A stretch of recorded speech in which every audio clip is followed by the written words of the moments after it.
আমার ছোট্ট সোনাটার অনেক বেশি দাঁতের ব্যথা। কয়েকদিন থেকে দাঁতের ব্যথার কারণে অনেক বেশি জ্বর। ডাক্তার দেখিয়েছিলাম, তো তারপরেও দাঁতের ব্যথা কিন্তু কমেনি, এখন আরও বেশি হয়েছে। তো সেই জন্য আজকে চলে যাচ্ছি দাঁতের ডাক্তারের কাছে, আমার মেয়েটাকে দাঁতের ডাক্তারকে দেখাবো। তো বিসমিল্লাহির রহমানির রহিম। হ্যালো এভরিওয়ান, আসসালামু আলাইকুম ইউটিউবের সকল ভাই ও বোনেরা, আশা করছি আপনারা সবাই ভালো আছেন। আলহামদুলিল্লাহ, আমিও আপনাদের দোয়াতে ভালো আছি। তাই তো চলে আসলাম নতুন একটি ভিডিও নিয়ে। আর আজকের এই ভিডিওটি শুরু করেছি বিকেলবেলা থেকে। তো আমার ছোট্ট মামনিটা কিন্তু কয়েকদিন থেকে অসুস্থ, অনেক বেশি জ্বর দাঁতের ব্যথার কারণে। তো ডক্টর দেখিয়েছিলাম কিন্তু কমতেছে না, এখন আবার যাচ্ছি দাঁতের ডক্টরের কাছে। তো আমরা কিন্তু বাড়ি থেকে বের হয়েছি, বের হওয়ার পরে কিন্তু আমাদের পাশে কিন্তু পাকা রাস্তায় একটু হেঁটে হেঁটে যেতে হয়। তো আমার ছোট্ট মামনিটা আর আমি কিন্তু আমরা যাচ্ছি এখন। তো বিকেলবেলা আমার হাজব্যান্ড বাসায় আসলো, খাওয়া দাওয়া করলো। খাওয়া দাওয়া করার পরে ও কিন্তু অনেক ব্যস্ত আছে, ও তো যেতে পারবে না, তাই আমরা ছোট্ট মামনিটা আর আমি যাচ্ছি। আর আমার বড় মেয়ে তো আরবি পড়তে গেছে, ও আরবি পড়ে। তো তো তারপরে কিন্তু আমরা আমি আর আমার ছোট্ট মামনিটা আমরা দুজনে কিন্তু চলে যাচ্ছি। তো ডক্টর দেখাতে যাব, আর খুব কিন্তু দূরে নয়, বাড়ির খুব কাছেই। আর এখন আমরা কিন্তু আমার মেয়ে আর আমি চলে যাচ্ছি। তো রাস্তায় চলে আসলাম, আসার পরে একটা অটো পেলাম। তো অটোর মধ্যে কিন্তু আমরা উঠে পড়লাম। তো আমার মেয়ে আর আমরা তো অটোতে আসি, সে কিন্তু বলতেছে যে আমি এখন যাচ্ছি দাঁতের ডক্টরের কাছে। তো ভয়েসটা আমি দিইনি। তারপরে কিন্তু আমরা চলে আসছি অনেকক্ষণ বসে থাকার পরে। তো আমার মেয়েটা তো অনেক বেশি ভয় পেয়েছে, ও তো দিচ্ছিল না দাঁতটা একটু পরিষ্কার করার জন্য। তো তারপরেও অনেক কষ্ট করে তাকে চিপে ধরে একটু দাঁতটাকে ওয়াশ করে দিয়েছে, দেওয়ার পরে কিন্তু ওষুধ দিয়েছে। তো ডক্টর বলতেছে প্রচণ্ড পরিমাণে ব্যথা, সে কিন্তু সহ্য করতে পারছে না। আসলেই কিন্তু অনেক বেশি ব্যথা ছিল দাঁতের। তো আমার মেয়েটা বলতেছে দিনের বেলা কান্না করতেছে, আম্মু আমি সহ্য করতে পারি না, অনেক বেশি ব্যথা করতেছে।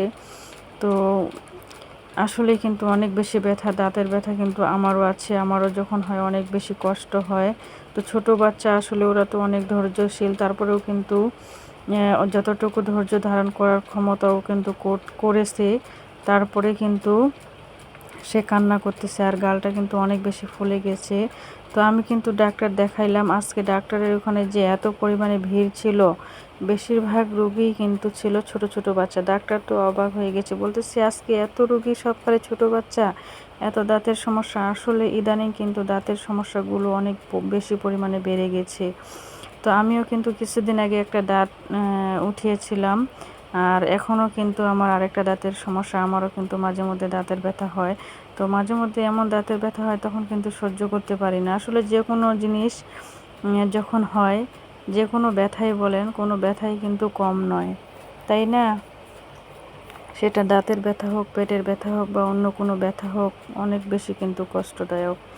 তো বাসায় আসলাম, আসে কিন্তু বাচ্চাদেরকে একটু খাওয়াইলাম, নাস্তাপাতি খাওয়াই।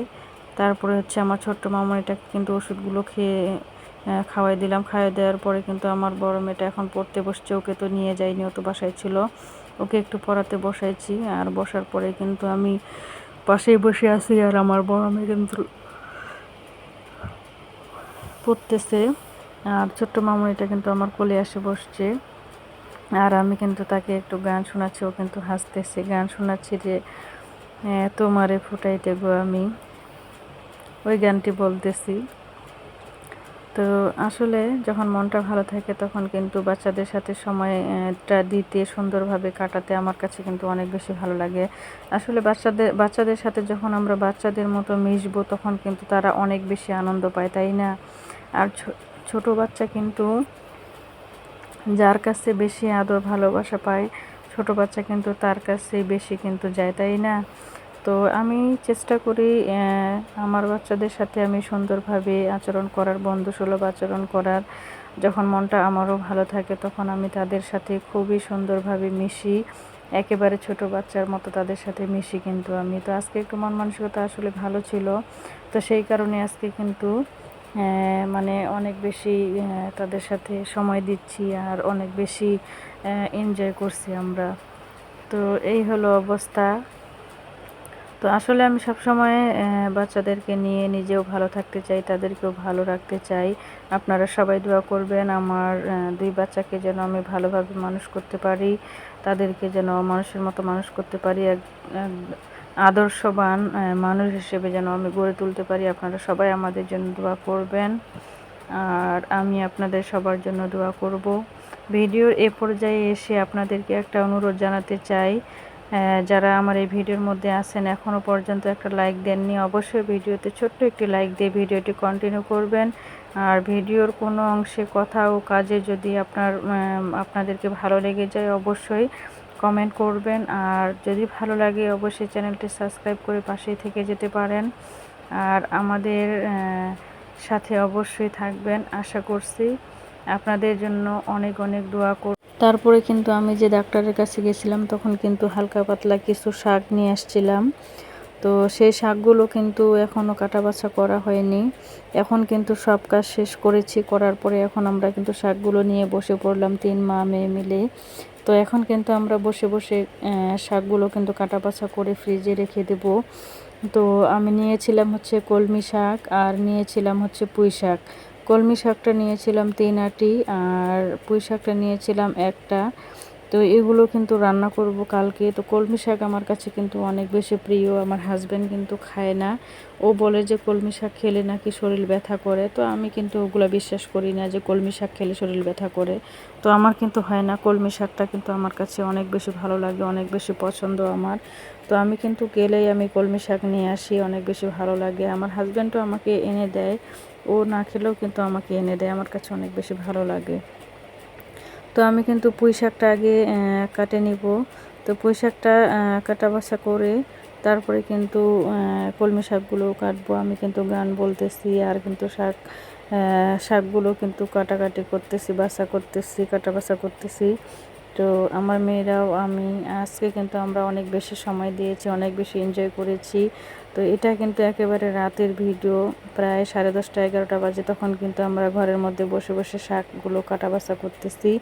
তো তারপরে কিন্তু পুঁই শাকগুলো একে একে আমি কিন্তু সবগুলো কেটে নিলাম। নেওয়ার পরে আর বাচ্চারা তো এদিকে কলমি শাকগুলো ওরা তো পারে না, ওরা কিন্তু তারপরেও কিন্তু হাত দিয়ে ছিঁড়তেছে। তো তারপরে কিন্তু আমি এগুলো একটা পলিথিন ব্যাগের মধ্যে ঢুকিয়ে রাখলাম। রাখার পরে তারপরে কিন্তু আমি কলমি শাকগুলো মানে কলমি শাকগুলো কিন্তু আমি কাটা বাছা করে নিলাম, আর এদিক থেকে কিন্তু আমি গান বলতেছিলাম, আর বাচ্চারা তো হাসতেছে। আসলেই কিন্তু যখন মন মানসিকতা ভালো থাকে তখন কিন্তু আমি এইরকমই, আর যখন মন মানসিকতা ভালো থাকে না তখন কিন্তু কোনো কিছুই ভালো লাগে না, তাই না? তো আসলে একটা মানুষের যখন মন ভালো থাকে তখন কিন্তু তার আশেপাশে যা কিছু থাকবে সব কিছুই ভালো। তো আপনারা সবাই দোয়া করবেন আমি যেন সবসময় ভালো থাকতে পারি, সুস্থ থাকতে পারি, আর আমার পরিবার পরিজনকে নিয়ে যেন সবসময় ভালো থাকতে পারি। আপনাদের জন্য অনেক অনেক দোয়া করি, আপনারা আপনাদের পরিবার পরিজন নিয়ে ভালো থাকেন, সুস্থ থাকেন, নিরাপদে থাকেন, আর সৃষ্টিকর্তা সবাইকে সব সময় ভালো রাখুক, সবার স্বপ্ন পূরণ করুক, দোয়া করি। আজকের মতো এখানেই, দেখা হবে, কথা হবে অন্য ভিডিওতে। ভালো থাকবেন, আল্লাহ হাফেজ।